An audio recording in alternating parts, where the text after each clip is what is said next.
Here we are, back with the Monster Truck Outlaws List podcast, episode number 42. Man, these episodes just keep rolling on. We're I don't already know. at 42. That was Almost just at a very 50. yeah. Well, you're yodeling about that. Man, that was just a confusing intro. Like it wasn't showing up on Yeah. our end.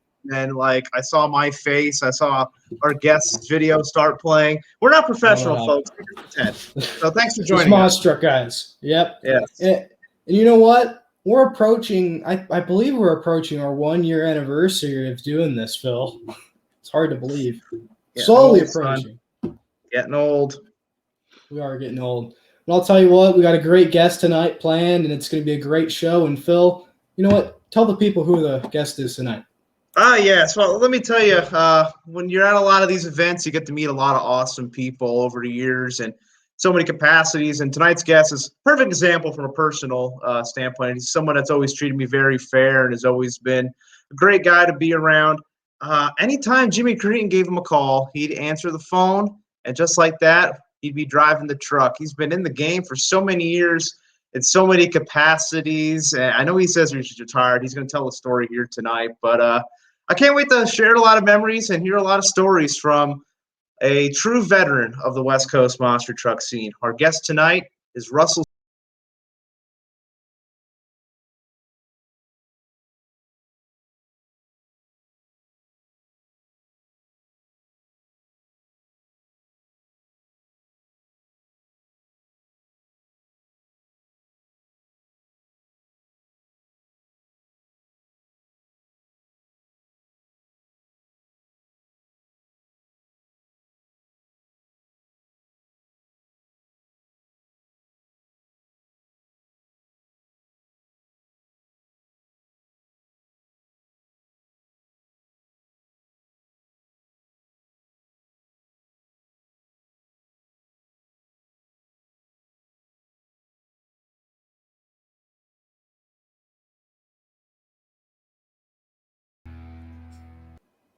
Russell, welcome to the show. How are you doing on this great Friday night? Hey guys, thanks for having me. Doing good, doing real good. Always great to see you, Russell, man. It's been a bit since seeing you in person, but happy to have you here on the podcast. It has been a while. I think that was about 2018 over in Oakland. Something crazy. I'm getting old. Numbers running together. Good memories. Wait till you get my age, man. You forget everything. Oh, yes. Well, speaking of good memories, let's get it started. Russell, so let's talk about it. How did you get your start in motorsports? Well, I was doing a sideshow. I had some quads back in the day, and mainly just raced them out on the sand over in Pismo Beach, just playing around with my buddies, and decided to do a show. And we were the side act, and went out and did the show, and was doing a little tricks and crazy stuff while I was racing. And I went by myself. None of my friends, nobody was there. I didn't know anybody. And I happened to be loading my quad up. And this guy walks up and says, "Hey, you did a good job riding that quad." I had no idea who this guy was. And I said, "Thank you." And he said, "You think you can do that in one of those trucks?" And he pointed at one of the monster trucks. And I said, "Man, I wish." I said, "I just got to know the right guy." And he goes, "Well, I own those trucks." Well, that was Paul Schaefer. And stayed in contact with him for a short while and ended up going to work for him. Didn't stay too long and got an offer from Craig Christensen. Went to work, actually moved to Ogden, Utah, and went to work for Craig for about a year. And then met Jimmy and Don Creten in Red Bluff and happened to hop semis basically at the event and jumped on their team and been there ever since. So 14 years with Jimmy, retired in 18, and he's always been trying to get me to come back and do a show, or I'll get the itch and I'll call him, see if he's got any shows coming up. And so I'm technically retired, but we'll see. The itch never goes away. You never stay retired in this business, and we'll break it down for sure tonight. But you mentioned Paul Schaefer. That's a name that I don't think we've really talked about on our podcast here. I don't think it's a story a lot of people know that you were a part of. You know, what were your experiences working for Paul Schaefer Motorsports for however long you did? Well, as soon as I packed up all my belongings here, I headed back and went to Indiana and was there one night. And he put me in his semi, and I drove it right to where you guys are right now, right out to Phoenix. And I was down there with BJ Johnson and Larry Swim, Brian Harwood, a whole lot of those guys. And it was one of Paul's shows himself. And I was down there for 2 weeks doing displays, moving trucks around, all that. And I didn't know anything about monster trucks. All I knew is that they're loud and they jump. And some of the guys showed me the ropes and how to start them and move them around, the way the rear steering works and the front steering and all that kind of stuff. And we did the show. And on my way back, I happened to be in contact with Craig Christensen all along, even when I got hired through Paul, just as I guess it would be internet friend back then. That's how long ago it is. I didn't even know they had internet back then. And he offered me a position, and it was closer to my family in Utah, closer to home. So I decided to jump ship and go work for Craig. And I did that for about a year with him. So working with Craig, and that we've had a lot of Craig Christensen, we've had his sons on. So that's a very familiar name. And you're traveling the road with one of the smartest minds in the business with Craig Christensen. What was that like? You're there for a year. You had to learn a lot.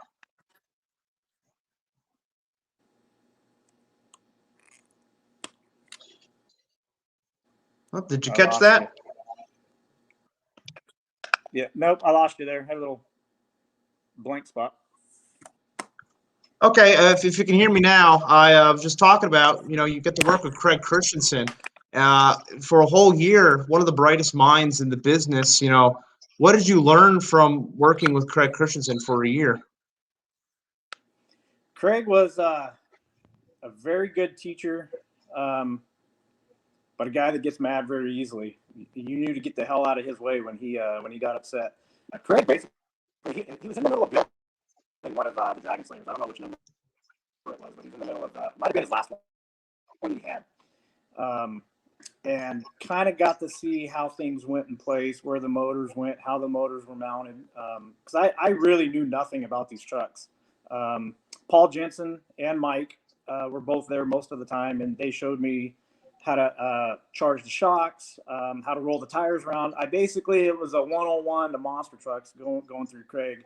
And they had the patience to teach me what I needed to know just to be a on-the-spot crew guy, pretty much. I never did any driving for Craig, just all crew and driving the semi because I had my Class A's. And that's kind of how I got my feet wet until I went to Red Bluff and went to work for Jimmy. And then that's where I really learned everything. So you talk about being an on-the-spot crew guy. What would you say was the hardest thing you learned with monster trucks? Or getting to learn? Anything to do with the motors, running the valves.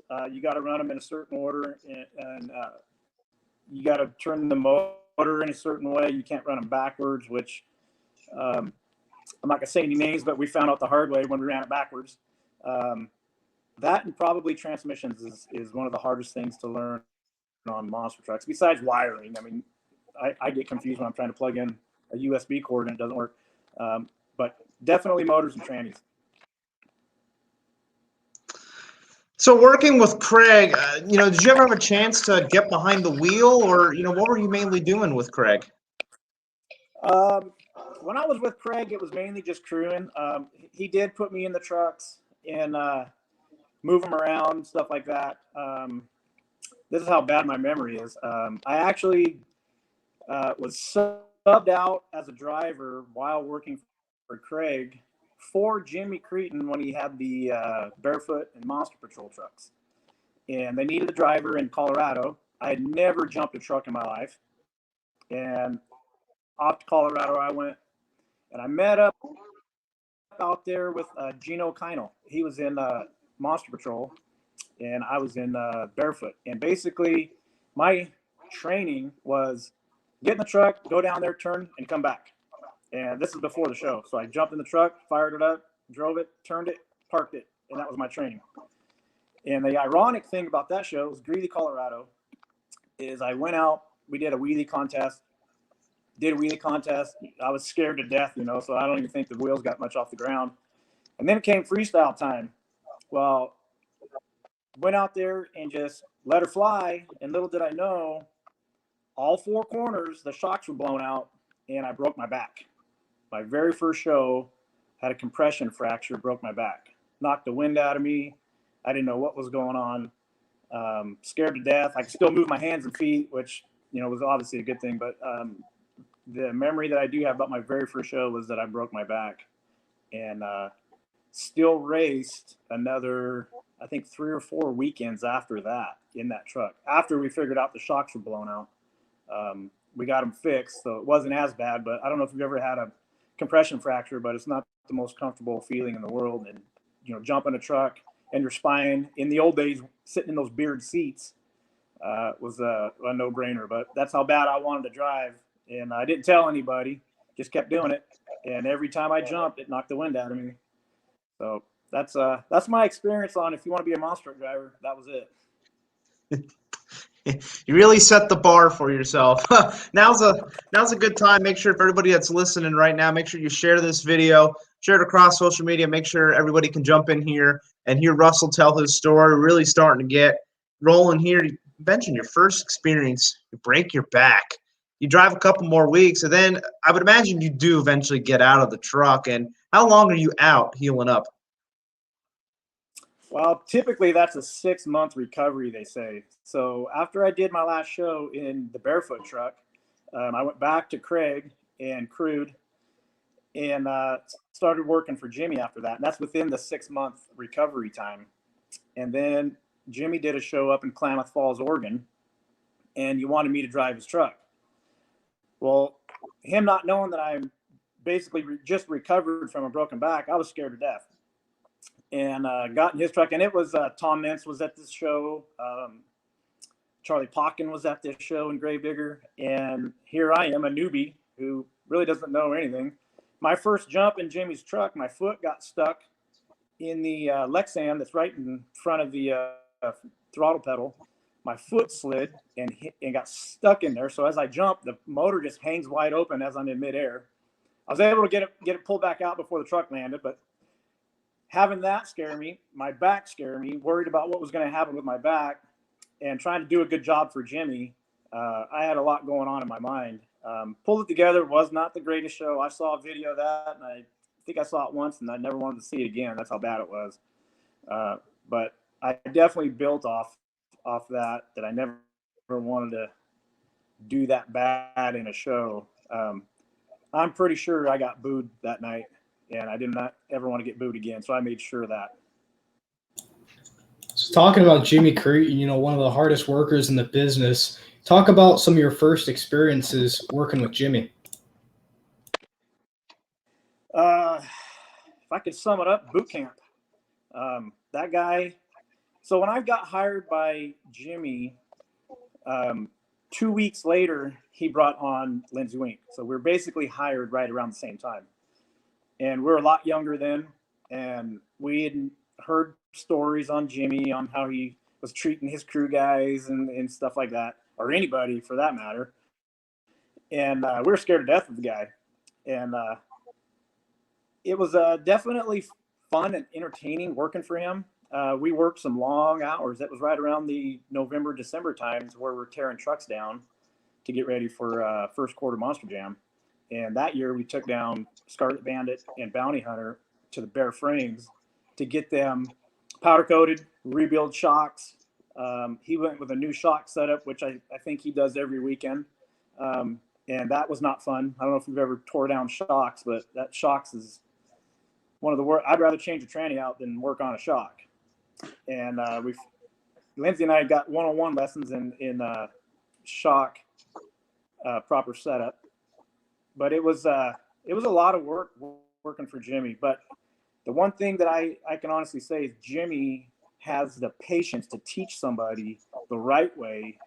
No matter how long it takes you to do it, he will show you the right way to do it and does not mind questions. And that's what somebody new to the sport like myself, I needed to ask questions. And he encouraged that. And since then, I have a couple pull trucks myself. I've kind of converted that maintenance program of what Jimmy taught us back then into my team, and it's definitely paid off because, knock on wood, to this day, we've never broken a single part. And it's such a great mentality when you're learning from, a guy like Jimmy Creten. It's just, the way his equipment always works. He's like really much a MacGyver in so many situations. And, working alongside Jimmy, I know there's been a lot of people have gone through the team over the years. And, you mentioned you're there with Lindsey Wink. What was it like working with Lindsey Wink right there when, that was a big shift for him coming over from Jurassic Attack into a bigger name team, let's put it out there. What was it like working alongside eventually one of the bigger stars in the industry? So when I first met Lindsey, we were actually at Firebird Raceway there in Phoenix, and he had just flown in for the weekend. I think he was doing a show with Dawn out in Pomona, and he flew in for the weekend. And one of the first things he walks up and says to me is, "It sure is going to be nice having a crew guy." And I kind of took that wrong. I was like, "Who's this guy think he is? Is he a superstar or what?" And really didn't have much interaction that weekend with him. And then when he finally came on board, I think it was right around November, we became best friends, and almost to the point of brothers. He lived with me for a short while when he first started driving Blue Thunder. His then wife Debbie came on the road with us. We were just a tiny little family in a Volvo semi running down the road. But we definitely hit it off, and we made some real hard times fun, just to pass the time. So he's definitely a friend of mine. Yeah, and it's so incredible. I think, when I look at it, your guys' careers really run parallel, but, you guys went a lot of different avenues. Lindsey was more so full-time, but you were never really full-time driving. How come that was always a decision? Like, we would see you for a couple events, and then we wouldn't see you for a couple more events. How are you able to make that balance where you were never really 100% full-time? So I was full-time with Jimmy for all of 2005. And then in around 2006, I actually moved from Utah back to, well, put it this way, I moved my belongings back to California. And I didn't think I wanted to be involved in monster trucks anymore because I didn't want to be the crew guy. It's fun for so long, and then it just kind of takes a toll on you constantly fixing everybody's brakes. And so I thought I was going to step away from it. Well, I did for about, a month and a half, and they were in Reno, which is about 4 hours from where I'm at. And they called and they needed a crew guy. So I jammed up there, and next thing I know, I'm back to working for Jimmy. And we'd had a talk because I told him I wanted to drive. And the agreement was made with him and Lindsey before I even came on board. They had been talking about this for a while, that he was going to be the driver of the Iron Outlaw truck. And had that not taken place, that I would have had a chance to be the Iron Outlaw driver. But since that had already happened, Lindsey was, which I understood. And he said, after first quarter, I'll put you in the truck and we'll get some driving and all that. So, I kept my hopes up. And sure enough, the weekend after Jimmy won the 2005 Freestyle Championship, Lindsey and I went and did an indoor show down at College Station, Texas, at Texas A&M University. And that was my first time, which was kind of an honor to me because I was driving the champion freestyle truck, big name truck, Bounty Hunter.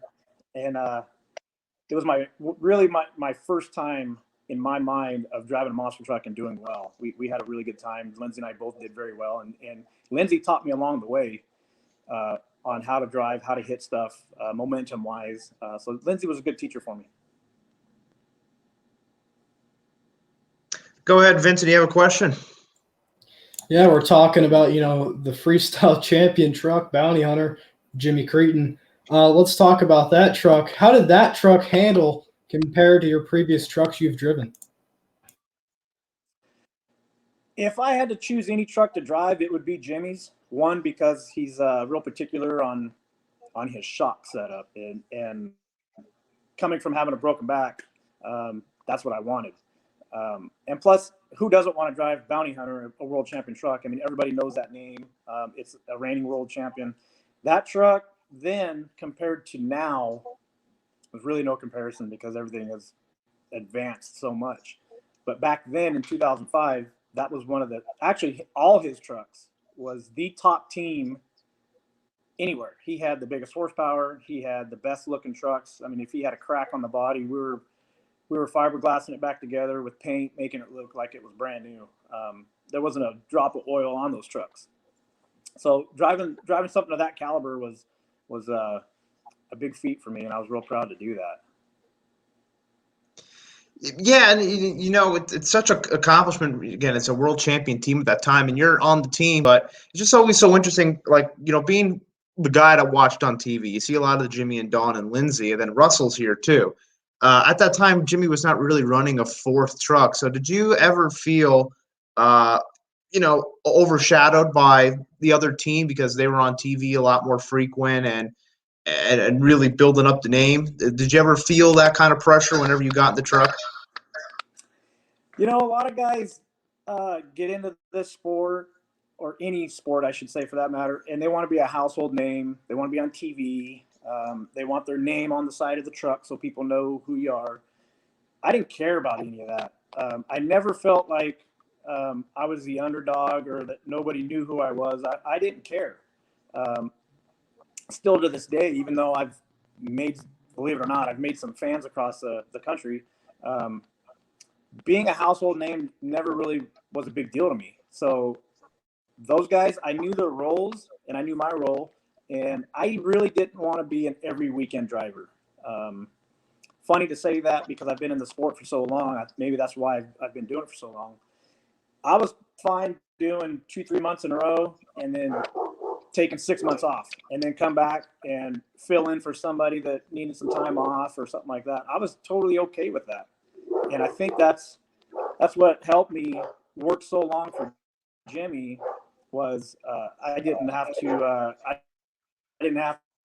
deal with him every weekend like some of these poor guys did. And I just prefer to do it that way. And actually, to this day, I still prefer to do that. I've actually given up my seat before in a show. Actually, the one where you were at, Phil, in Oakland, gave up my seat for somebody else to drive. So it just wasn't a big deal to me. Yeah, and that really speaks to the character you are and the individual you are, you know, in the business where you have that mindset. That's really hard to come by. And I'd imagine that's why still Jimmy always gives you a call, you know, when in doubt, let's see what Russell's doing. What's your relationship like with Jimmy Creten? Even today, I mean, I imagine your phone still rings and he tries to get you to get back in the truck. Yeah, Jimmy and I, we talk here and there. It's mostly making fun of each other, text messages, just kind of seeing how each other's doing, touching base. Matter of fact, Jimmy made the wrap for my pull truck and helped me design. Well, Sinjin, who does most of his work, helped me design the truck. And he was a sponsor of the wrap, and we just kind of stay in contact. You know, him and Don flew out in October for my wedding, and so we're really good friends. I call him when I have questions on my pull truck that can relate to what he knows and what he can help me with. And he's even sent me parts, so I bought parts off of him to help out my team here. And it's two separate sports, really. Yeah, we're definitely going to dig into a lot of the polling truck in a little bit. So make sure you guys stay tuned for that. And again, if you're listening live, make sure you share this video right now. Make sure everybody can jump in and hear Russell share his story. Make sure you like this video as well. That helps the podcast keep growing and growing, and want more people definitely tune in and listen and hear Russell Steeley tell his story. Now, Russell, you know, you are a veteran driver. I know you had a lot of key driving opportunities and big moments in the truck. I had a message from one of my buddies, Andrew. Do you remember running at a show in Joliet, Illinois, and you made it to the final round against Jimmy Creten? There's some shows that I remember and some shows I don't remember. I don't remember that one.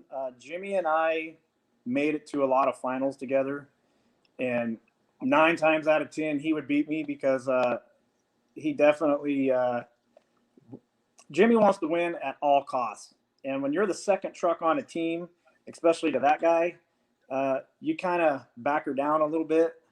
But the one thing that Jimmy always taught us and told us was no matter what, when you're racing, you always go for the win.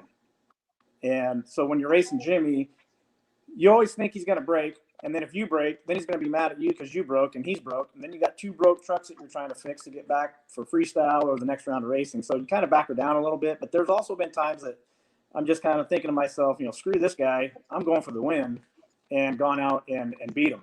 And he, as much as he says he doesn't care who wins as long as one of his trucks win, he doesn't like it. And still to this day, I rub it in. I definitely rub it in and let him know who beat him and when and where.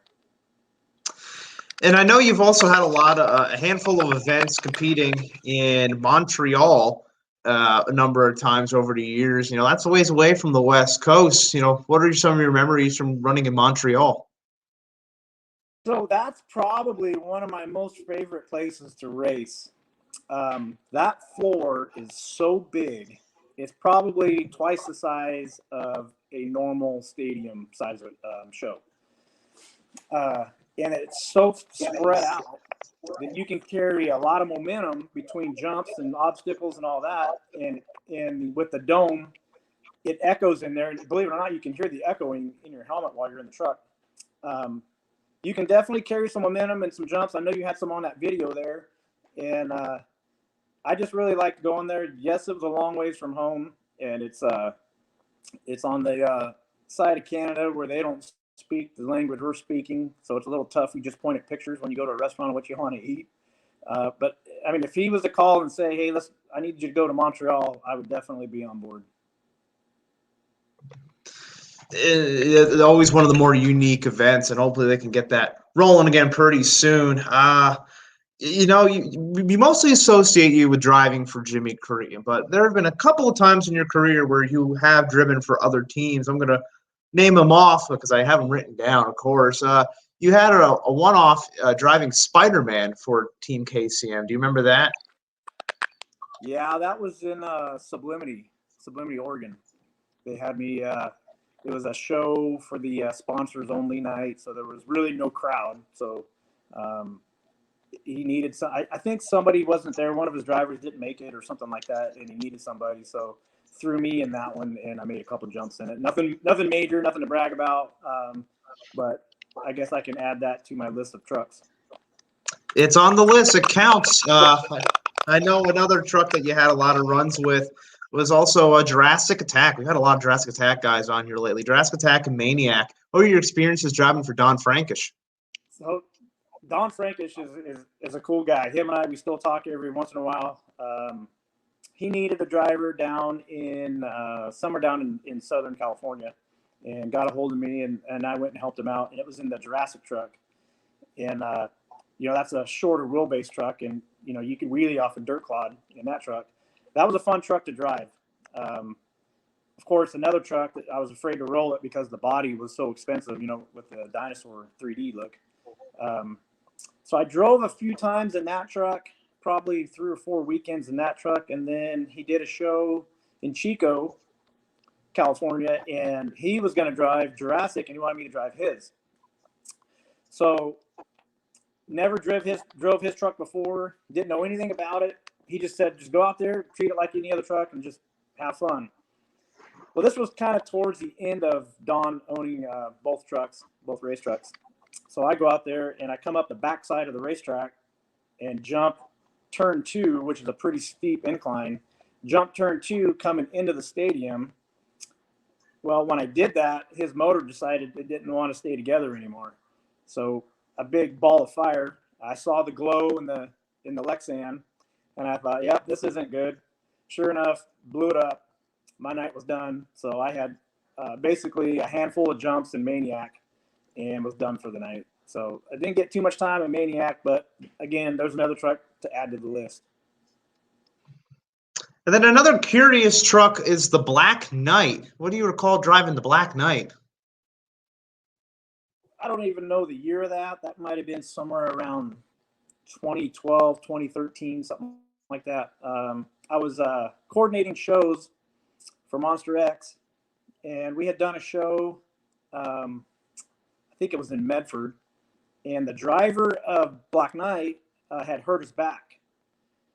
So the owner, I had met him, I had done a couple shows with the owner, Todd, and he asked me if I would drive the next weekend in Redmond, Oregon. And I obviously I had to make sure I could get somebody to cover my spot with Monster X so I can go drive that truck. Well, it worked out. So I got to drive that truck, and that's a completely different setup from anything I've ever even sat in. He's got the coilover shocks. So no sway bars, no nothing like that. And no practice time, no anything. So when I went out driving that truck, when you go around a corner, you feel like you're completely laying on your side already, and you're not. So my driving style changed a little bit because, of course, every time I turned, I thought, I'm going to flip this thing. Well, that was racing, so I didn't do too good in racing. And then I came back in freestyle, and Todd told me, show me what this truck can do. Because it was his first year of owning the truck and running it. It's actually the old Gunslinger truck. So I hopped in it and went out, and I don't know if I'm sure you've seen the video. I make a jump, it lands kind of funky, and immediately goes right to the sidewalls. And only thing I know is I've got Dan Runte and Bigfoot sitting right directly in front of me, and I don't have much room to try to save this thing. So I just jerked the wheel to the left, and she came right back, made it look like I knew what I was doing, and put it in reverse, went back and made a couple more jumps, and that was my night driving the Black Knight. I'm going to go to some fan questions now. You were just talking about all the different trucks you've had a part in. Question comes in from Levi Shones. He says, what were some of the trucks you were supposed to / wanted to drive? Is there anything that sticks out? So there was a deal that was pretty much hammered out until the last night. I was due to fly down to, where was that at? Puerto Rico or somewhere like that. And I was supposed to drive Bigfoot. Everything had gone through. They had okayed it. And something happened, something shady with the promoter down there that didn't work out. And I didn't get to do it. But I was pretty pumped that Bigfoot had wanted me and chose me to want to go down and represent Team Bigfoot down in Puerto Rico. And plus, I was looking forward to going to Puerto Rico because I'd never been there. And then drive the truck Bigfoot, the first truck that ever started this whole crazy sport. But it didn't pan out, and didn't get to happen. So, but some of the trucks that I probably would like to drive, I mean, who doesn't want to drive a Gravedigger because you get the green light and go out and just tear that thing up. But I think one of the cool trucks that I've always liked and never got a chance to drive was Blacksmith. I like that body style. I like the way that truck handled. That's probably one of the trucks. If I was to ever build a truck, it would probably be a replica of Blacksmith. That would be awesome to see. That's for sure. As we have another fan question here from Travis Palm. This is a good one. And he wants to know, what was your reaction seeing Jimmy Creten win the racing championship in 2019? So I had crewed for Jimmy quite a few times. Usually whenever he went to Vegas, even if I wasn't fully working for him that year, I would go down and crew for him and help him out with, usually it was, they had the 3 trucks in or just the 2 trucks. And he had made it to the finals so many times and never capitalized on it. And finally, in 2019, when he won it, I didn't get to watch it live. I wasn't there because I had changed it to Florida. But after seeing everything on the internet and all that, first thing I did was I sent him a message and told him congratulations that finally the old man had done it. And it's something good for him. He's not going to stop trying to win it. We all know how Jimmy is. He's a win at all cost kind of guy. And I think he's got a couple more left in him.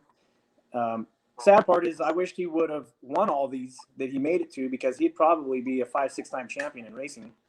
And, you don't get anything for second place. So I was pretty thrilled to see him take that. It's such a strong victory. We were there live, so we definitely felt the same emotion. Looking through your career, I know you've really competed all over North America.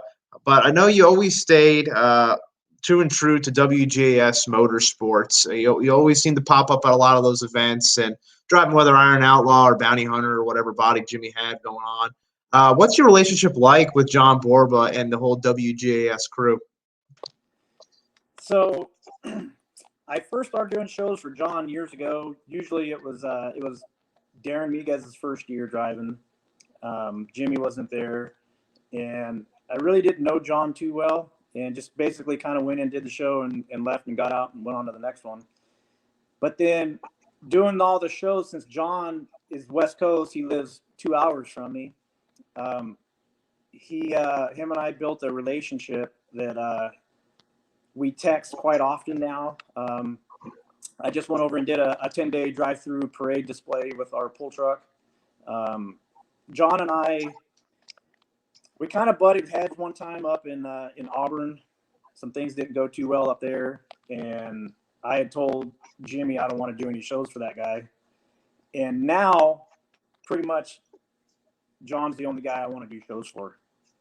He's a very cool guy. He's very, very understanding. He's a family guy, which I'm a big family guy. We're actually, I guess you could say, somewhat family. My sister married his nephew, and so I call him Uncle JB when I text him. And John WGAS Chelsea that helps him out. They're just a class act. They know how to put on a show. Safety is a big thing for myself, and they're huge on safety, which we all know you have to be with monster trucks. And there have been times at some of John's shows, if Jimmy's not there and I'm in Outlaw or if I'm in Bounty, he'll put me last. And because he knows that I was able to go out and close up a show and do a good job. Or he would put me first. And whenever he would do that, he would come over and he'd say, hey bud, there's nothing against you. He goes, I just need you to go out and set the bar high so that everybody else will do just as good. And which I didn't mind. I would rather go first. Everybody wants to go first because you get fresh cars and pop it up higher. They're softer. And then you get to go back and chill and watch everybody else. But yeah, WGAS, that's class act. Talking about good old JB and WJS, did you ever get the chance to compete at Del Mar? You know, it's a historic venue, and what was it like competing there? So Del Mar is for a monster truck team is a marathon. It's 4 or 5 days of 2 shows a day, and they're quick shows, which is the good thing. But it's a lot of work. Usually either I broke or Jimmy would break, or I would roll, or Jimmy would roll. So we were always working. I always looked forward to going to Del Mar. One, you're right next to the ocean. The stadium is really cool. It's kind of like an indoor, yet it's outdoor. I really like doing that show, but that show always turned into a ton of work for us. One, because John decided he was going to have Monster X Games and do a high jump and a long jump and a wheelie and donuts and all this other kind of stuff. And I remember I had that's when we went with an all red Outlaw body. And this guy made the body for Jimmy, and I jumped in the high jump. I had a broken rear left axle, which we didn't know. So when I jumped, it kicked me sideways, landed on the side, blew the whole rear end of the truck out, and the body shattered into about 100 pieces. So that night, not only were we doing body work, but we're trying to fix my truck. Jimmy went out, wrecked his truck. So we got 2 trucks wrecked. I think we went to bed about 4 a.m. and we were back at the track at 7 because we had an 11 o'clock show. So Del Mar is bittersweet because it was fun to go there, but it was always a nightmare working on those trucks there. I know another important venue for you has always been Turlock. It's always been kind of the home game for you. It always seems to where you pop up. What are some of your favorite memories from competing in Turlock? So Turlock, I grew up going to tractor pulls, most of them put on by John Borba. And that's where I saw my very first ever monster truck, and it was the Cardiff Giant. So Turlock kind of holds a special spot in my heart. Just one, not because it's local, but that's where I saw my first ever monster truck. And finally, when time came, I mean, I drove monsters for quite some time before I was even able to come to California and do a show. And then Turlock popped up, and I got to come out and I got to compete and drive. I'd always told my mom when I was a little kid that one day I would be out there. And I'm sure, she laughed in her head probably and said, yeah, whatever. Well, that day came, and I got to fulfill that dream of mine of performing in front of my family and all my friends in Turlock. And I did quite a few shows there, and I did very well. In Turlock 1, it's a hometown, so you always drive a little harder in your hometown shows. But that was also the place that my mom was able to see me drive last before my mom passed. And I have a picture up here on my wall of my mom sitting in the front row and me jumping a bus. And so that Turlock holds a special spot in my heart. Yeah, I was just about to bring up your mom. Your mom was very much a big part of all sorts of the events out there for WGS, especially wherever you were competing. And I know, Creten Trucks ran Memorial Decal for the longest time. How much did your mom really enjoy seeing you compete in the truck? So everybody always says that my mom's my biggest fan. You hear that quite often. Well, truly, my mom was my biggest fan. No matter if I was out here in California running or if I was on East Coast somewhere running, she would blow up her Facebook, putting stuff. She would wait up for my phone call to find out how I did that night. My mom was a huge monster truck fan. And one of the things that I always did that I really it didn't bother me to do donuts in a monster truck. My biggest thing was slap wheelies, but my mom loved monster truck donuts. One, because the motors are revved up so high and you're spinning in circles as fast as you can and you're throwing dirt everywhere. So my mom loved it. So whenever my mom was at the shows, I would make sure that I went out and ripped a good set of donuts for my mom. And after my mom passed, I didn't do too many shows after that. It kind of took the wind out of my sail to compete anymore. Anymore, I go out and I always do donuts for my mom. Yeah, and I know you mentioned, based on the timeline, how many more times you got in the truck. I remember that Turtle Lock event, back I think May 2016. That was billed as your last time driving a truck. What do you remember from that weekend? Really, where it was promoted, that was the Russell Steeley curtain call. That weekend, that was it was a tough weekend. But it's so I guess you could sum it up by saying no matter what, whenever you get in a truck and you put a helmet on, you kind of forget everything. You're focusing on safety and you're focusing on going out and doing a good job.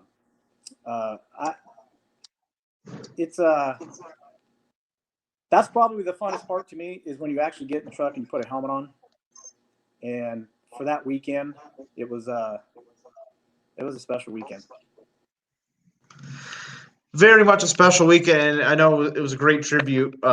It was really, again, that weekend in Turtle Lock. It's really the home game for everyone, and no special weekend. But of course, as you mentioned, to pivot a little bit, you're never quite out of the sport. And you had a couple more events the next year in 2017. They're pretty big events. I know we have John Scott Sherrill in the comments. He's talking about Puyallup, Washington. I know one of those events in that stint was Puyallup. So what were your experiences over the years competing up there? So Puyallup was a really cool place. John had done that show quite often, and I never had the chance to go up and do that show. Jimmy either had somebody else in the truck, and I finally got the opportunity. And one, I wanted to do that show because it was done on asphalt. There's no dirt, no nothing like that. So it was all at the actual arena, and I'm thinking, there's no way they think we're going to go out here and race monster trucks in this tiny little arena. But sure enough, we go out there and it's roundy round racing, Chicago style. And he's got K-rails up against the cars. And basically it was a van stack and a set of cars for racing. And Puyallup, the way the stadium is, it's kind of hard to describe. You can fit quite a few people there. Once the people get in there, it fills up. And it was just a really cool place to do a show. One, you're kind of up on a hill. Everything's greener than green up there. And to go out race on that because you're sliding everywhere on the asphalt. That's a fun place to go. I think I've done 2 or 3 for John up there. And John, if you do those shows again, man, you need to get me back in there, man. I would definitely go back and do a show there. And then immediately the next day after that Pial event, you and Jimmy get in the trailer, you go flying down to Santa Clara, and you drive Knucklehead at Monster Jam, big TV event. You're the first person to drive Knucklehead at Monster Jam. What do you remember about the crazy 24 hours? All of a sudden, now you're in Levi Stadium for Monster Jam. So that weekend, I think I got a call on a Thursday because it's a Saturday show. I get a call on a Thursday, and Jimmy asking me, "Hey, I need somebody over in Levi Stadium to drive for Saturday night for Monster Jam." I said, "Okay. When do you need me there?" I mean, he knew I was going to do it because whenever he calls, I'm pretty much going to bail him out and help him.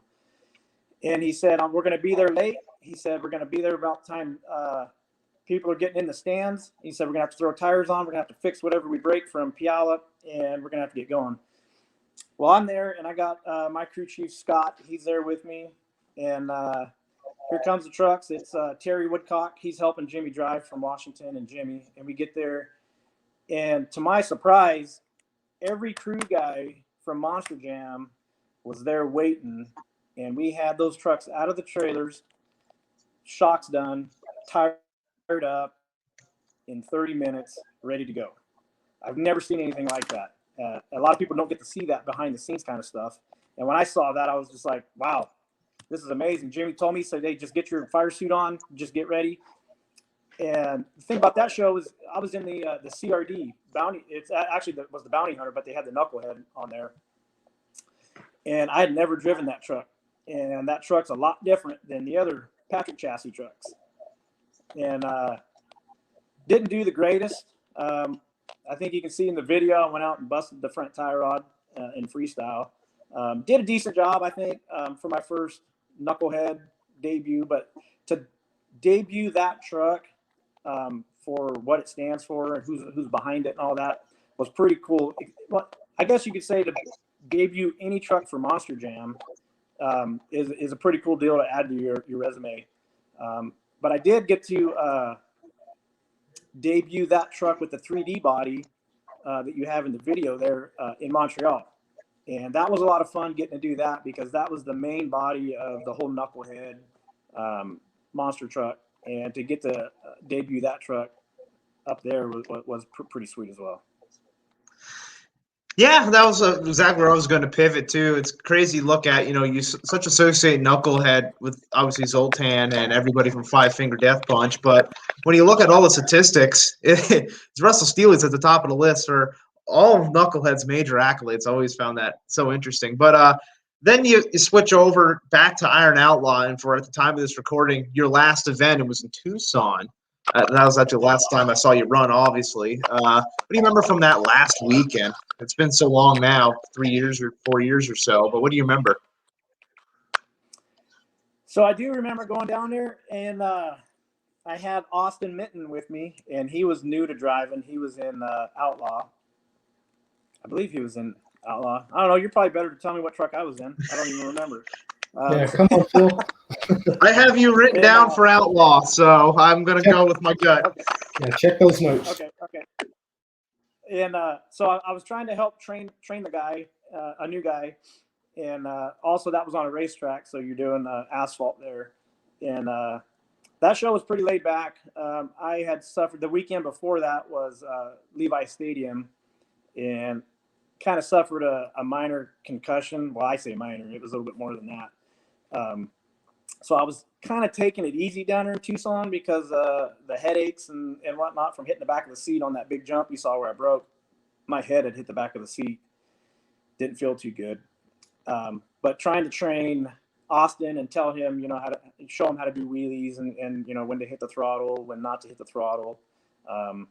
So it was kind of cool because I remember going back to the day when I was getting taught, throttle control and being the new guy, and then helping out and teaching Austin, and then seeing what Austin's done now the guy's amazing. Besides landing on top of Don's truck, He's done a lot of amazing stuff. So I always let him know that, hey, man, I was your teacher. You're only good because of me. See, that cracks me up because that weekend I was down there with you guys and you had me run your RII. I remember you had me shut off Austin because he thought his donut was going just a little bit too long because, donuts, they can run hard on the truck. And I remember that was like a teaching lesson for Austin. That was only like his third weekend driving. So that always cracks me up looking back at it now and having worked with Austin for so many years now too. But I've seen, we've seen so many people come and go from Two Extreme Racing, and you really have been through all of them, even like the one-off drivers. So who are some of the drivers that stand out to you that have gone on to drive for other teams or just really impressed you while with Two Extreme Racing? I was there when Darren came on board, and he's obviously he's got his own team now, and he's come a long way. Because Darren was just the fan. He brought his son by the shop just to check out the trucks. He didn't know anything about them, and became friends with Jimmy and started hanging around the shop quite a bit, and then ended up getting a driving job, basically driving the semi, just like I did, and then turned into a fill-in driver, learning a bit more about the trucks, and then finally started driving the race trucks, and he did a really good job. Darren and I toured together up in Canada. We did quite a few shows up there, and now the guy's got his own trucks and running Monster Jam. He's doing great. He's done a really good job. Another one was the late Nick Owens. Nick and we did a lot of shows together. He was just a crazy redneck, man. Nothing scared that guy, and he had some talent. He could do stuff in a monster truck that I never thought a first year driver could do, and that was another one that I kind of helped groom along the way. And Nick was very charismatic, a little bit on the crazy wild side, and but knew once you got in the truck, he knew what his role was. And I knew if I was racing against Nick that I was going to have to step up my game a little bit, even though it was his first year in the sport. He just didn't have any fear, and he would just drive that truck the way it should be drove. And he got lucky, man. He would come on the verge of rolling that thing over, and he would somehow save that truck, pull it back up on all fours, get out laughing. So I would probably say Nick and Austin and Darren. Got a comment here from Mike Minner from Warhead, and he says, do you have any Trent Montgomery stories? I didn't run a bunch of shows with Trent. Trent came on kind of in about a year that I didn't do much driving for Jimmy. We did do a couple shows together. We transported trucks together.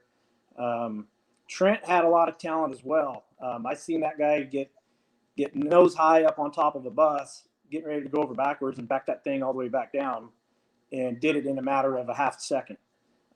Trent had a lot of talent, and I don't even know what Trent's doing now. I don't know if he's still racing or not, but if he's not, it'd be kind of a shame because he's got a lot of talent, and he can hang with the Anderson boys. And now it's time of the segment of the podcast where it's time for Explain That Photo. So roll the footage.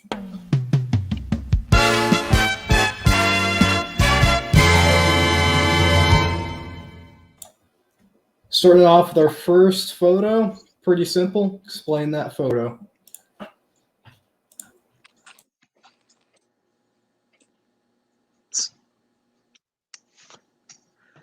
So this was you driving Iron Outlaw. This was that Tucson weekend. It should have been you. That's what I have written down. I don't even see it. Oh, you don't see pictures? Nope, I don't see it. Uh-oh. I'll take your word for it. Well, to prevent any further embarrassment, can you leave the room and come back in and see if we can get you to pull up pictures? Yeah. Okay, cool. So while Russell comes back in, this is him driving Iron Outlaw. Well, let me put that back up. That's okay. There it is. He claims he drove Knucklehead that weekend, but no, he drove Iron Outlaw because I helped readjust his Hans device. But yeah, that was at time of recording his last time driving a truck. And have Russell come back in here and hopefully you can see the rest of the pictures. I found a lot of great pictures of Russell from over the years. So if you guys are enjoying tonight's podcast, make sure you do share this video and make sure everybody can jump in here and catch up with Russell's story. Everything will sit here for in our archives. So anytime, come back and re-listen to Russell's story at any time. Enjoy it forever and ever. So make sure you share this video. And as we continue on with Russell, and like I said, he's always been a stand-up guy, and it's been interesting to see how he has gone through every era of like 2 Extreme racing. Jimmy Creten has had so many different drivers and so many different layers of the operation. Russell's been there the whole time. So it's really incredible to get his perspective on a lot of that. Russell, can you hear me? Yep, I got you. All right. Can you see pictures? Okay, yeah, now I got it. All right, cool. That's you driving. Outlaw that weekend, huh? Honestly, I'll be 100% honest with you. I don't even remember driving that body style or that wrap on that truck. Maybe this is the concussion talking. I don't know. It's been a while. I told you we're all getting a little older. Who knows? Yeah. Oh, yeah. I guess we'll move on to the next photo. Yeah. Okay. Yep. Jekyll and Hyde. So there we did my sister was a teacher's aide at a school, and it was for special needs kids. And this was in Turlock, and we did this every year. We would put a truck on a semi, and my buddy donated a semi truck, and we rolled Jekyll and Hyde up there. And you can see Austin on the left and myself on the right, and all the kids. And we took questions and fired the truck up. And it was something really cool to be a part of, to get to do. Got another photo for you. Oh, boy. Well, you're going back in the day now. So that's my second weekend ever driving a monster truck, and I've got a broken back sitting inside that truck right there. So you can imagine, that decent air right there, you can imagine what that felt like coming back down. That was in Meridian, Idaho in 2004. Wow. So got another photo for you.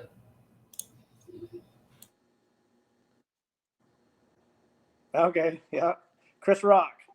So that's it, Octane Fest down in Fallon, Nevada. And that's a WGAS show. And I don't remember the name of the show that Chris Rock was doing, but it was something about rednecks.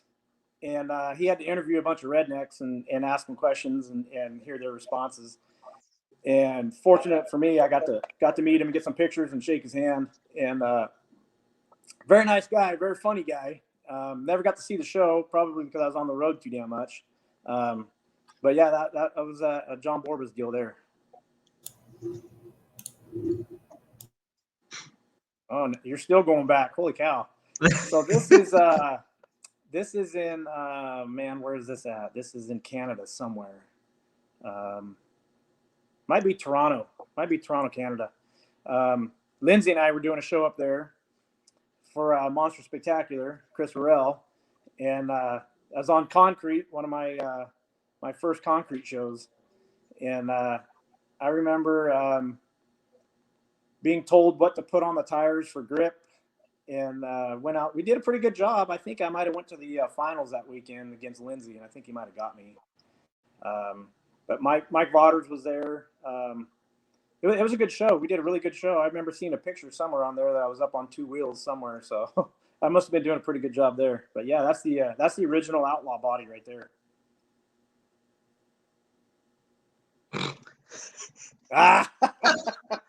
This is your fault, man. So funny story with that. So it was this is about 2 years ago up at Sacramento. I had went down and went to the restroom because it was intermission time. And when I came back, my son-in-law, he goes, "Hey man, they had your name up on the Jumbotron." And he's a jokester. And I was like, "Man, whatever, man." And he goes, "No, I'm serious." I said, "Dude, whatever." And I sit down, and as soon as I look up, I see you put it back on the screen. And I was like, holy cow, that was pretty cool of you to do that. I'm surprised you didn't have a camera on me or something, getting shoving popcorn in my mouth. Nice I, one, Phil. I didn't have that much pull back then. You got a free message. Yeah, but that was pretty cool to Classic. do that, man. I appreciate you doing that. That was really cool. All right, let's move on to the next photo. Okay, that's the debut of Knucklehead in Montreal. So that's on the Scarlet Bandit chassis. So that's Don's chassis.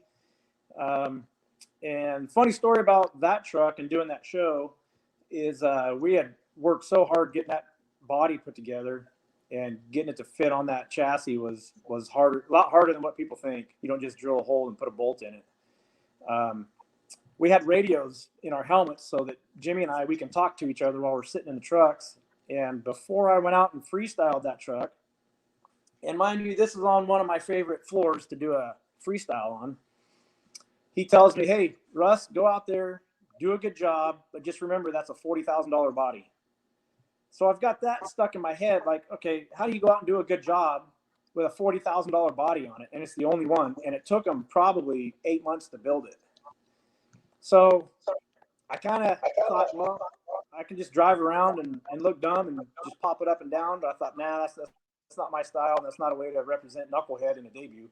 So I went out and just let her eat, jump. You can see in that video, jumping the buses, jumping the dollar ride buses. I mean, I had a fun time out there in that truck at that show. That was a lot of fun. Definitely an awesome body.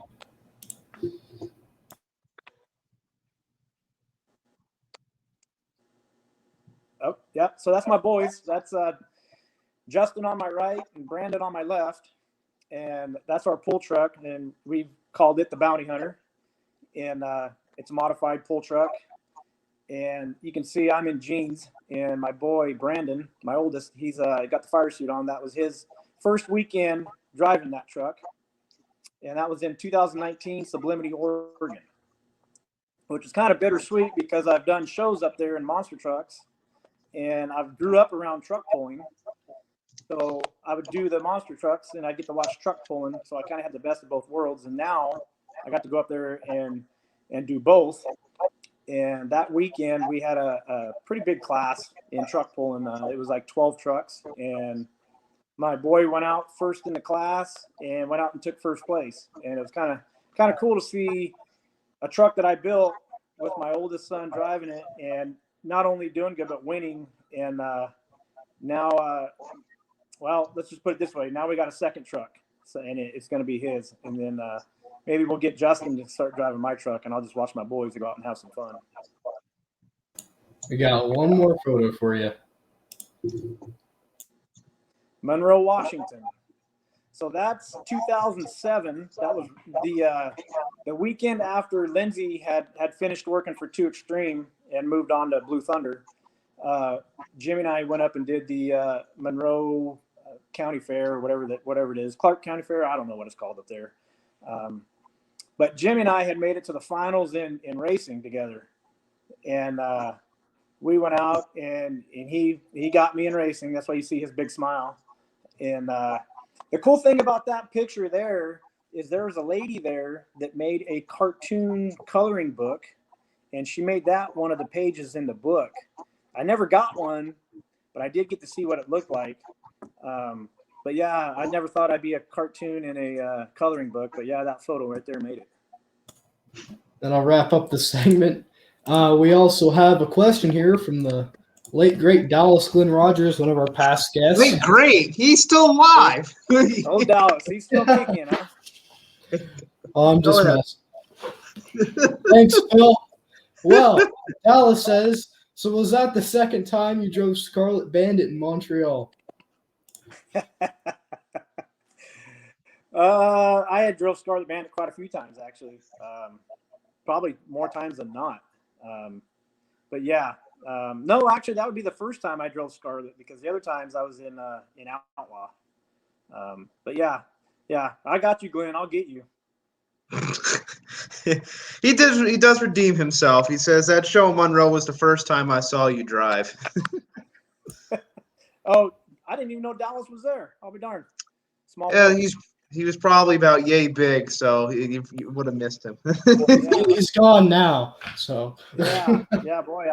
I think Dallas has actually announced one of the shows I was at, actually, that I was racing at. That's how, yeah. And to speak about Dallas, to see where he came from, being a fan, and now he's owns his own truck is really cool, and it's a nice looking piece, too. Good job on that, Dallas. Always loved Dallas Rogers, whether he's dead or alive. But hey, actually, we were just talking about Scarlet Bandit. Have you ever ran an event with a Scarlet Bandit body? I don't have that on my list. Nope. Thankfully, no, because I was told if I ever did that, I was going to have to get some cantaloupes and put in my shirt to be able to drive it. So luckily that never happened.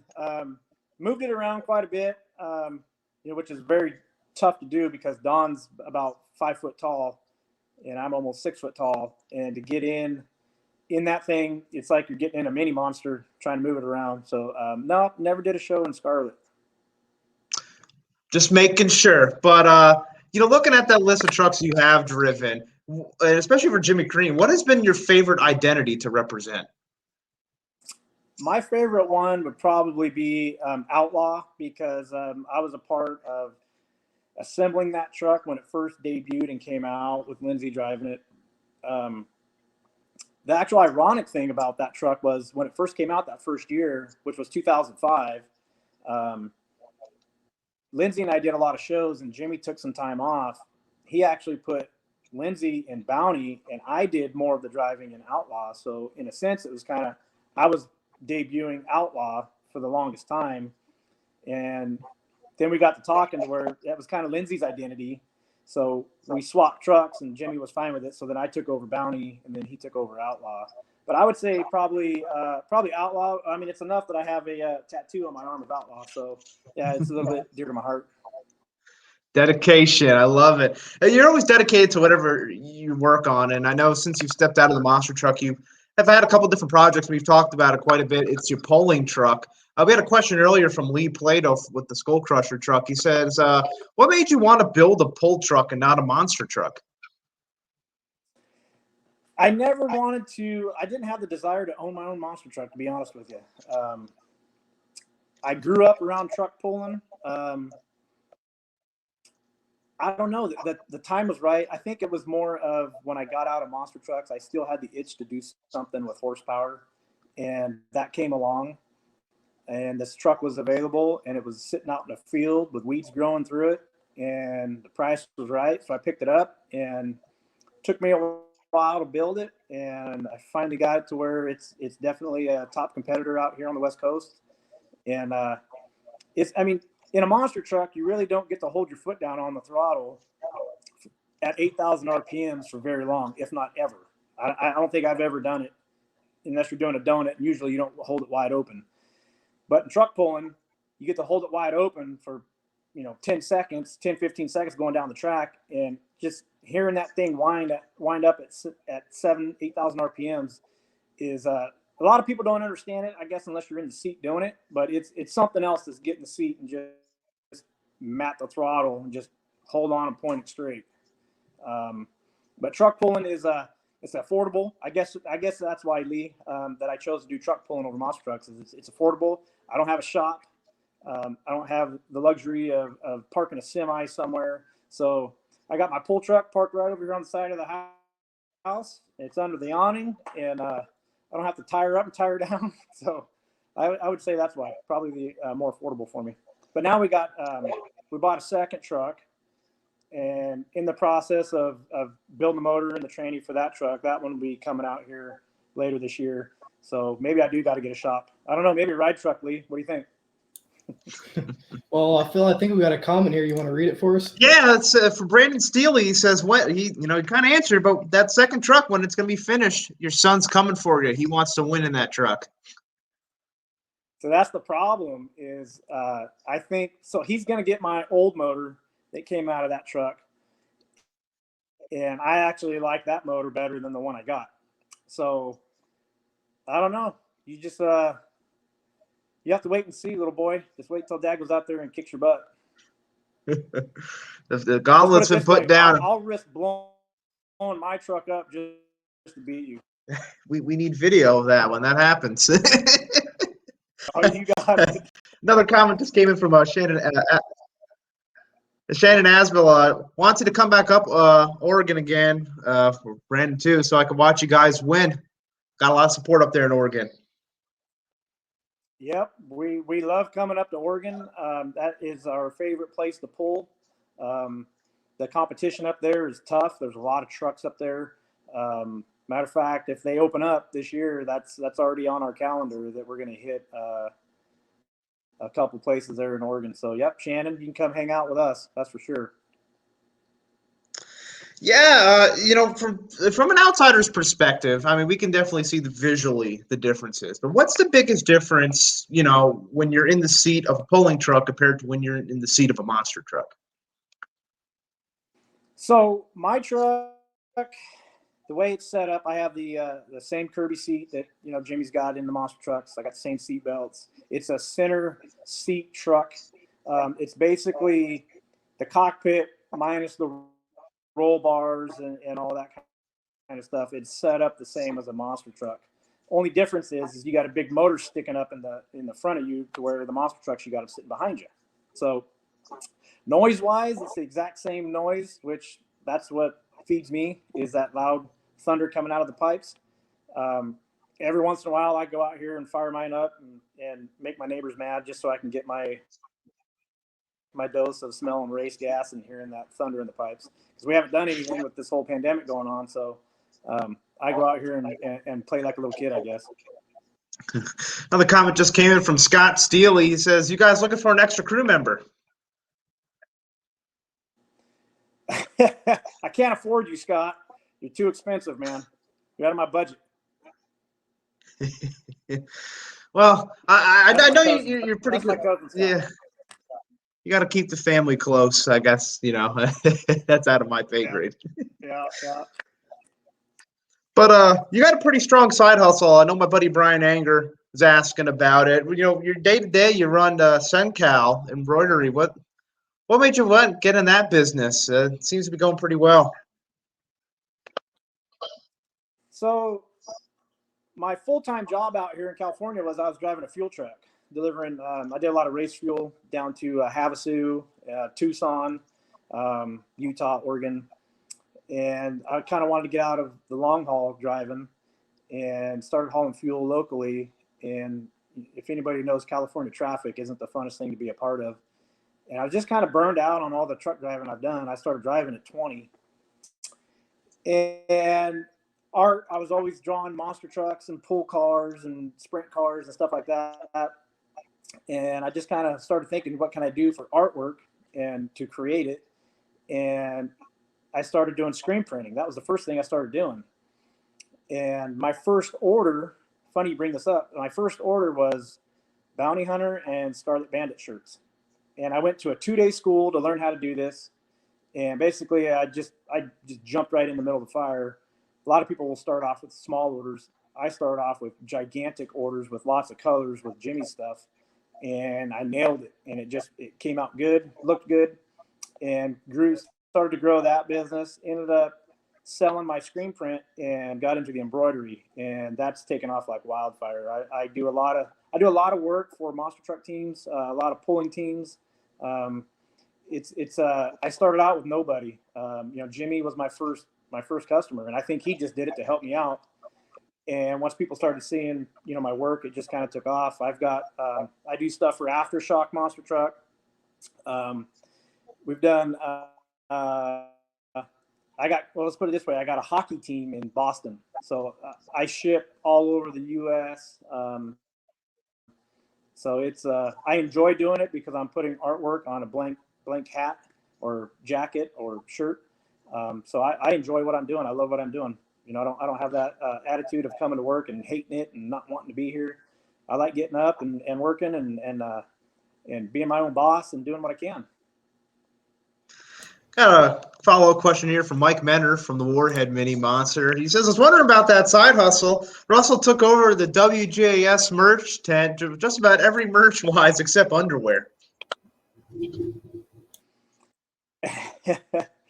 So, yeah, we did a drive-through parade here recently. in Santa Rosa, and I took some of my merch that I had. I did some hats, and I had some shirts and hoodies and all that kind of stuff, and straight killed it over there. I mean, we did amazing, and did to create a truck from between these 2 years and being able to put it on shirts and sell it just kind of like it was a monster truck or a NASCAR or something like that, and to do so well with the merch. I'm kind of proud of myself for being able to, 1, make my own stuff, 2, create a truck like that, and 3, be able to sell it to people. And one day, hopefully, I see my stuff walking around Santa Rosa somewhere. I know these mini monster dads are watching live. I have to ask the obligatory question. What are your thoughts on the mini monster trucks that have popped up for over the last couple of years? So those are pretty neat. While I was over there in Santa Rosa, they have one with a small block blown motor in it. And when I was loading up my my truck that night to leave, they fired that thing up, and I thought it was a real one. Those things have come so far from basically a go-kart with big tires to full-blown RII systems in them, roll cages, blown motors in them now, 4-wheel steering. It's to be honest, I wouldn't mind having that one with the blown motor in it for myself, just to play around in. So they've come a long ways, and before too long, you're going to see they're going to be doing just as much big time jumps that the big boys are doing. And you're talking what the big boys are doing. We got a question from Travis Palm. He wants to know, what do you think about the modern moves monster trucks are doing these days, such as bicycles, moonwalks, you name it? And if you got behind the wheel again, would you try them? So what they're doing now in these monster trucks is I never ever thought they would be doing this, and let alone doing it as well as they're doing. I mean, you get a truck and you balance it on the nose and you walk it darn near all the way across the stadium and back it up and then do the same thing. It's amazing what they're doing. I was never a fan of the backflips or anything like that. I had the opportunity to backflip. I chose not to. But these younger kids that are doing this, their reactions are so much better than my old butt. I'm probably going to try it one day, but it's probably not going to be on purpose. I'm probably going to do it on accident and make myself look good doing it. Well, hopefully you get to try it eventually, sooner rather than later. But last I checked, you're still retired. Does your phone still ring? People still looking for Russell Steeley to get behind the wheel of a monster truck? So funny you asked that, Phil.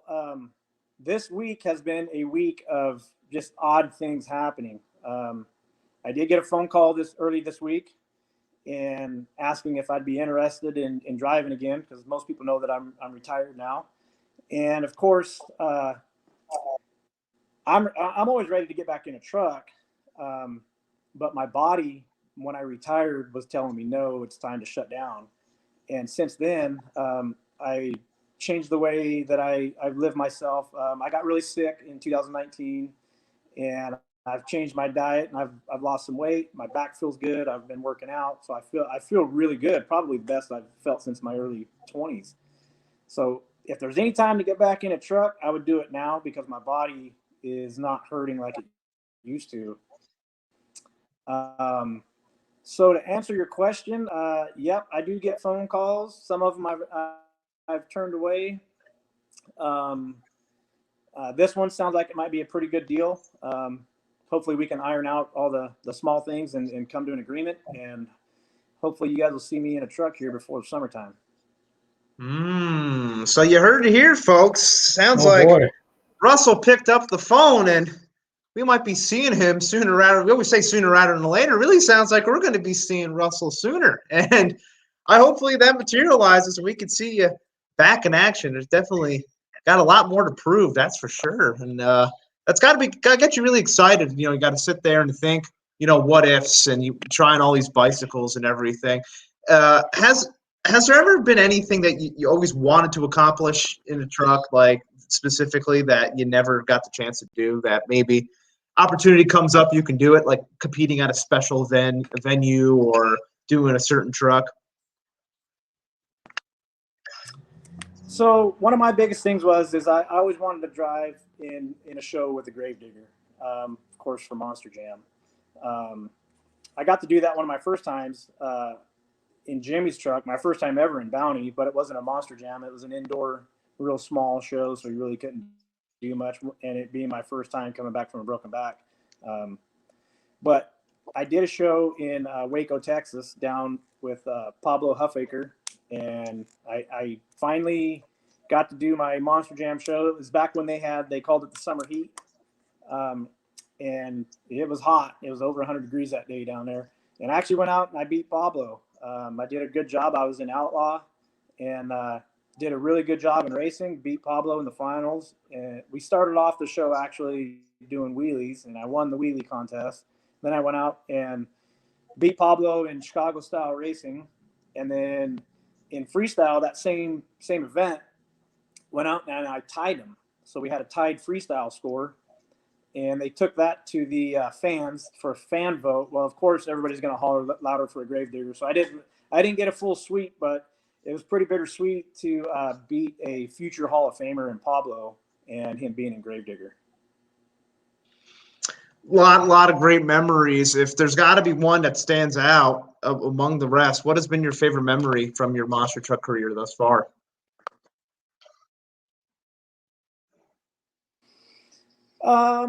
Probably, oh man, I would say when I did that show up in Montreal in Knucklehead, I beat out Jimmy, I beat out Mikey Vaughters, and I beat out Jim Kohler, who were all freestyle champions. And that one there, one, being able to debut that big of a truck and for who it was for, and to go out and do so well and beat one reigning and two other former world champions was probably one of my favorite events that sticks out in my head a lot. What you got, Vincent? Follow up? Yeah, I'd like to ask this question, and definitely interesting to hear your response. What advice do you have for someone looking to get in the monster truck industry? It kind of depends. There's two avenues on going about being a monster truck driver. One, you can work for a private team, or two, you can go and work for Monster Jam, which we call the company. So everybody wants to be a company driver because you get to fly in, fly out. You really don't work on the truck much, versus going to a private team where you're doing everything. Me, because I'm a worker and I like to work on stuff and know what I'm doing, I would probably say go the route of a private team because you're going to learn more. You're going to respect the equipment more. It was a dream of mine when I was a little kid pushing Hot Wheels around that I wanted to drive a monster truck. Never in my wildest dreams did I think it was going to come true, and it actually did. And I'm actually still living my childhood dream of being a monster truck driver, and just don't give up, because it'll happen. You gotta be in the right place at the right time, which I was, fortunately. And I'm still living my dream by doing it. And one of the coolest things is I got some grandkids now, and they're huge into monster trucks. I don't think they realize that Papa used to and kind of still is a monster truck driver. But when they get a little older, they're going to know that, Papa was riding around having some fun jumping trucks back in the day. And hopefully I get to do a show here soon. Yeah, hopefully. They're teasing it like, is Russell getting back behind the wheel? I know your wife, their door popped and said the grandkids will be so happy. So fingers crossed that can all come together. So with the with having the grandkids and them loving monster trucks and all that kind of stuff, I'm kind of forcing them to pick Bounty Hunter and Iron Outlaw as their favorite monster trucks, but everybody seems to go towards the 3D bodied ones. I had talked to Jimmy about doing some shows out here in Turlock so that my grandkids could see me run, because I think them seeing me come out of the window of the truck and it being their Papa would really put some big smiles on their faces. But with this pandemic coming out and all that kind of stuff, it just didn't pan out. But I'm pretty sure it's going to happen, whether it's with Jimmy or another team that I've been in contact with, that it's going to happen and my grandkids are going to get to see me drive. And Phil, I'll be the first one to tell you if it happens. I'll let you know, and hopefully you can be there. We hope so. That'd be really cool. Fingers crossed, man. You never know in this crazy world. But I will tell you this: we've shared a lot of stories here tonight, a lot of memories, and this is the point of the show. We always ask this last question, and it's an interesting answer now, knowing that your phone rings a lot more these days than they were in the past. When this is all said and done, Russell, what do you want your legacy to be? I guess I would say, just that he was a nice guy who took the time to sign every autograph and take every picture with everybody. I know that a lot of the drivers don't really get into the autographs and the pictures and all that. There's been a couple times I've been around town getting a haircut. There's no more hair up there, but when I had hair, a little kid would see me in the barbershop, and the mom would come up and tell me that I took a picture with them. Those are the memories that I like, and obviously it sticks in with their heads. I guess it would just be that he was a nice guy and he did everything he could to make every fan walk away with a smile. Love that response. I can tell you from my perspective, that's always been true, the way you've treated me and always been fair to me, and taking the time to, hear my nerd questions and just be a great friend. I've always appreciated that, Russell. And, if I had to answer that question, I think that'd always be your legacy. You've always been a stand-up guy, very honest guy, and just very proud of the places you've been and the things that you've accomplished. I went all over this country, and I wouldn't have been able to do that if it wasn't for monster trucks. And I met a lot of nice, good people along the way, a ton of friends, and one being with you. And one thing I remember about hanging out with you is I believe your dad took us to a Waffle House, and I was blown away by your dad's New York accent. And I was thinking, man, is this guy a mob boss or what? Because he sounds just like one. But I'll always call you a friend, and I appreciate everything you guys have done for what you're doing with this podcast and asking me to be a part of it. Honestly, I never thought anybody would want to hear my story, and to have you guys have me on your show, that's I could check that off my list, I guess, because this is one of the coolest things I've done. And your story will forever live in our archives. And just like your son Justin says, my dad and his celebrity problems. So I always let them know, hey, I just want to let you guys know your dad's a celebrity. And then with this week, talking to a monster truck team, and then you calling and want me to do your podcast, I sent them all a message and said, hey, just let you know your celebrity dad is still active. He's still around. People want to know what's going on. So they're just like, whatever. Nobody cares, Dad. So, Justin, you said you wanted to drive Bounty. That's not a good question to ask me. Well, we'll see where that goes from there. One thing's for sure, Russell, your story will forever live here on this podcast. And, hopefully we can all be hanging out in a Waffle House somewhere down the road, whether you're driving for Jimmy Creten or whoever. Like I said, it sounds like your phone's ringing, and a little bit of a tease, a little bit of a sampler. So hopefully it comes together and we can all have some fun back at the events again with you behind the wheel. Yeah, I hope it does. I feel good enough to want to get back in and do it. And that itch is always there. So hopefully we can iron out the small parts of this deal and make it come true. And hopefully be able to do a show down by you guys and hang out with you guys and eat some waffles, man. Little Waffle House. Fingers crossed. Russell, thank you so much for being on the podcast here tonight. We will see you sooner rather than later. You bet, guys. Thank you so much. Have a good one. Thank you, Russell. We've said it here, man. The way that Russell's always treated me over the years has been super fair and super honest guy. He's a great friend. And just get me so excited. I had to change all the posts. And oh, is Russell making a return? Play it up a little bit. Make everybody tune in and hear the podcast. You never know what you're going to hear on the podcast. Hopefully I can meet Russell. Definitely was awesome hearing his story. But, you never know what you're going to hear on the podcast. That's why you should tune in every week. Yeah, you never know. High hopes for Russell Steeley. Yeah, and if you have his number, he'll answer. He said it here tonight, so never know. Well, one thing is for sure, we hear this awkward transition. We will be back here next week with another podcast. I don't know who the guests will be, but we have some people in mind. We have a list. Try to message Well, you wanna everybody be on on. that list. Hold Who on a will? minute. What's If you're that? listening right now and you want to be on, send us a message. Yes, if you feel qualified, we want to hear from you. Send us a message. We've had a lot of different people on here from the past, present, and future of monster trucks, from the rising stars to the Hall of Famers, the all-time greats. We've had so many incredible stories. A lot of people that Russell have competed against or even have helped brought up into sport. He's been alongside of so many people. We've more than likely featured them on the podcast. So if you enjoyed tonight's episode, make sure you check out some of our past episodes here on our Facebook page. Go to that video tab or that live tab. You'll see all of our live podcast episodes in the playlist right there. You'll check out our entire library. You'll see Russell's episode in there too, where we'll forever live in our archives.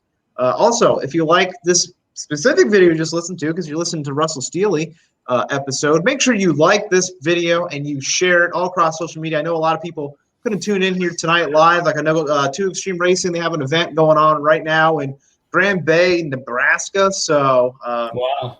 yeah, so I know Camp Creten's probably going to be listening to this in the rig during the week. So make sure you share this video so everybody can go back and rewatch it. Also, wherever you can find is audio only: Apple Podcasts, Spotify, Google Podcasts, iHeartRadio, Stitcher, Pandora, Anchor, Deezer. Come on. What's another big? Audible, that's a big one too. Radio.com, wherever you can find the sound. We have the widest distribution for any monster truck podcast. You can download our podcast wherever you're going, on the road, at the job, in the gym, on the airplane, and so much more. You can find our podcast there. And also, since you're here, and if you're liking this video, which I hope you are, and you're sharing this video, which I hope you are, make sure you like our page too. Stay up to date what's going on. We're going to work on confirming that next guest. You'll be here next week. Check out our teaser post, and we'll drop the next video. And who else will be joining us here? What has been a lot of fun, and we said it here. Vincent said, this has been approaching a year when he started this, and it's really become a point of documenting a lot of stories. And to some people that we've reached out, maybe Russell said like, oh, who would want to hear my story? It's important. We want to save these stories, and you never know, especially at such an interesting time in monster trucks. And it'd be kind of cool, looking back on some of these stories, especially some of our rising stars at this point in their careers, and then now we have it, and go back 10, 15 years later, and they're winning world championships or whatever. And we had them here at the ground floor, so that's what I enjoy the most, telling a lot of stories. That's like we joke, we're just idiots with the questions. So you guys enjoy it. Yeah, please supporting us. Please keep supporting us. Thank you for supporting us. Been having a lot of fun. As long as you're having fun, we're going to keep going. I mean, it doesn't feel like it's been almost a year. I've aged horribly. Aged horribly. I've The aged podcast horribly. has aged well. Yes. We're not slowing down, as we always say. All right, let's end this. We will see you here next week for another episode of the Monster Truck Outlaws of the West podcast. Take care.